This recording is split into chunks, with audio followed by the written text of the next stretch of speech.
ఎంతో మహోన్నత లక్ష్యంతో గత ప్రభుత్వం చేపట్టిన హరితహారం నీరుగారిపోతోంది. కాంగ్రెస్ నిర్లక్ష్యంతో రాష్ట్రంలోని పల్లె పట్టణ ప్రకృతి వనాలు ఎక్కడికక్కడ ఎండిపోతున్నాయి. గ్రామాల్లో పెంచుతున్న నర్సరీల్లో మొక్కలన్నీ నీరు లేక ఎండిపోతున్నాయి. దీనిపై మరింత సమాచారాన్ని మా ప్రతినిధి రాము అందిస్తారు.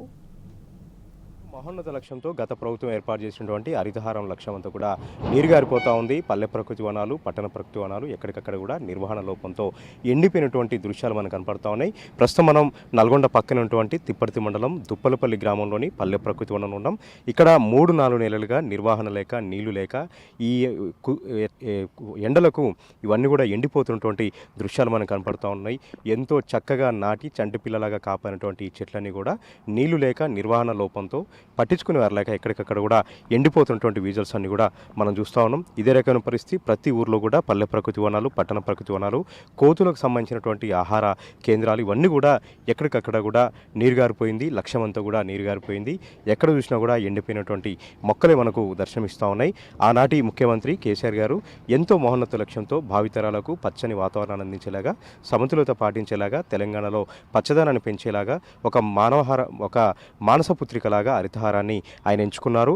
ప్రతి ఏడు కూడా వానాకాలంలో కొన్ని కోట్ల మొక్కలను నాటడంతో పాటు ఇదైతే ఈ పల్లె ప్రకృతి వనాలతో ఒక ప్రాంతంలోనే కొన్ని వేల మొక్కలను నాటి వాటిని సంరక్షిస్తే సామూహిక వనాలు ఏర్పడి, అడవులు ఏర్పడి కోతులకు ఆహారం దొరకడంతో పాటు పర్యావరణ సమతుల్యత ఉంటుందనేది కూడా ఒక గొప్ప మహోన్నత లక్ష్యం. ప్రతి వానాకాలం కంటే ముందు కూడా జిల్లా స్థాయి రివ్యూలు, రాష్ట్ర స్థాయి రివ్యూలు నిర్వహిస్తూ హరితహారానికి అత్యంత ప్రాధాన్యత ఇస్తూ కొన్ని కోట్ల మొక్కలను నాటి వాటికి బ్రిగేడియర్స్ ఏర్పాటు చేసి, హరిత సైన్యాలను ఏర్పాటు చేసి ఎక్కడికక్కడ కూడా ఈ మొక్కలను కాపాడుతూ వచ్చింది గత ప్రభుత్వం. కానీ ఈ ప్రభుత్వం వచ్చిన దగ్గర నుంచి కూడా మొక్కలను పట్టించుకునే వాళ్ళు లేరు.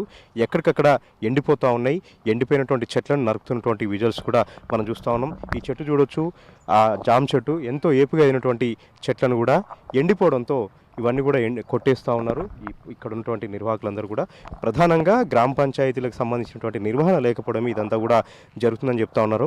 గ్రామ పంచాయతీకి గ్రీన్ బడ్జెట్ ఏర్పాటు చేయకపోవడం, ప్రభుత్వం నుంచి నిధులు రాకపోవడం, ఇక్కడ ఉన్నటువంటి గ్రామ పంచాయతీ సిబ్బంది, ఉపాధి హామీకి సంబంధించిన సిబ్బంది కూడా డబ్బులు రాక వాటిని మెయింటైన్ చేయలేక అవన్నీ కూడా వదిలేశారు, గాలికి వదిలేశారు. దీంతో ఎక్కడికక్కడ కూడా చెట్లను కూడా ఎండిపోతున్నటువంటి విజువల్స్ అన్ని కూడా మనం చూస్తూ ఉన్నాం. ఇదే రకంగా ప్రతి గ్రామంలో కూడా పల్లె ప్రకృతి వనాలు, పట్టణ ప్రకృతి వనాలు, సామూహిక వనాలు ఇవన్నీ కూడా ఎండిపోతూ ఉన్నాయి. హరితహారం మొక్కలు ఎండిపోతూ ఉన్నాయి. ప్రభుత్వ లక్ష్యం అనేది నీరుగారిపోతూ ఉంది.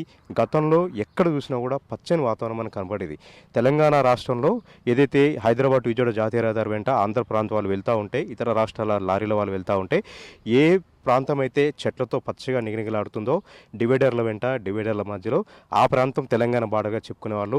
తెలంగాణ బార్డర్ దాటిన తర్వాత చెట్లు ఉండవు అనేది వాళ్ళు ఎప్పుడు కూడా చెప్తుండేది. చెట్లు ఉన్న ప్రాంతం తెలంగాణ, చెట్లు లేని ప్రాంతం తెలంగాణ కాదు అన్నట్టుగా వాళ్ళు ఒక బండ గుర్తుగా పెట్టుకునే వాళ్ళు. అంతగా తెలంగాణలో అద్భుతంగా చెట్లను నాటి సంరక్షించి పచ్చదనాన్ని పరిరక్షించింది ఆనాటి ప్రభుత్వం. కానీ ఈనాటి ప్రభుత్వం హరితహారం అంటే ఏంటో తెలియదు, హరితహార లక్ష్యం తెలియదు, హరితహారం యొక్క గొప్ప ఒక దృక్పథం తెలియదు. గాలికి వదిలేశారు. ఎక్కడికక్కడ కూడా ఎండిపోయినటువంటి చెట్లు మనకు దర్శనమిస్తున్నాయి. కొన్ని కోట్ల మొక్కలు ఈ విధంగా ఎండిపోతున్నటువంటి విజువల్స్ కూడా మనం చూస్తూ ఉన్నాం. ఇప్పటికైనా ప్రభుత్వం మొద్దునింతరం మేల్కొనాలి.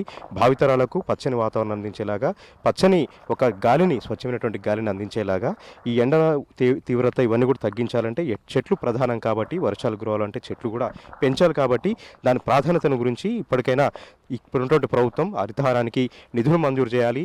గ్రామ పంచాయతీలకు సంబంధించినటువంటి నిధులు మంజూరు చేయాలి. గ్రీన్ బడ్జెట్ని మంజూరు చేయాలని కూడా వాళ్ళందరూ కూడా డిమాండ్ చేస్తున్నటువంటి పరిస్థితి కూడా ఉంది. ఇక సర్పంచ్ల పదవీ కాలం కూడా ముగిసింది. దీంతో ఇంకా పట్టించుకునే వాళ్ళు కూడా లేరు. గ్రామ కార్యదర్శుల పర్యవేక్షణలో ఇవన్నీ కూడా ఉంటున్నాయి. గ్రామ కార్యదర్శులు కూడా డబ్బులు లేకపోతే వాళ్ళు కూడా ఏం చేయలేరు కాబట్టి వాళ్ళు కూడా గాలికి వదిలేశారు. కేవలం బోర్లు ఉన్న చోట కొంత నీళ్ళు అందిస్తున్నప్పుడు కూడా ఇతర ప్రత్యామ్నాయాల గురించి వాళ్ళు ఎవరు కూడా ఆలోచించట్లేదు. ఉపాధి హామీకి సంబంధించినటువంటి సిబ్బందిని కూడా ఇక్కడ నియమించి వీటిని చెట్లు సంరక్షించాలన్నటువంటి ఆలోచన కూడా వాళ్ళు చేయట్లేదు. మొత్తంగా అందరి నిర్లక్ష్యం కారణంగా చెట్లను కూడా ఎండిపోతూ ఉన్నాయి. హరితహారం అంతా కూడా నీరుగారిపోయింది. పల్లె ప్రకృతి వనాలన్నీ కూడా మూడువారిపోయినటువంటి దృశ్యాలు మనకు కనిపిస్తూ ఉన్నాయి. కెమెరా పర్సన్ వెంకట్తో రాము టీ న్యూస్, నల్గొండ.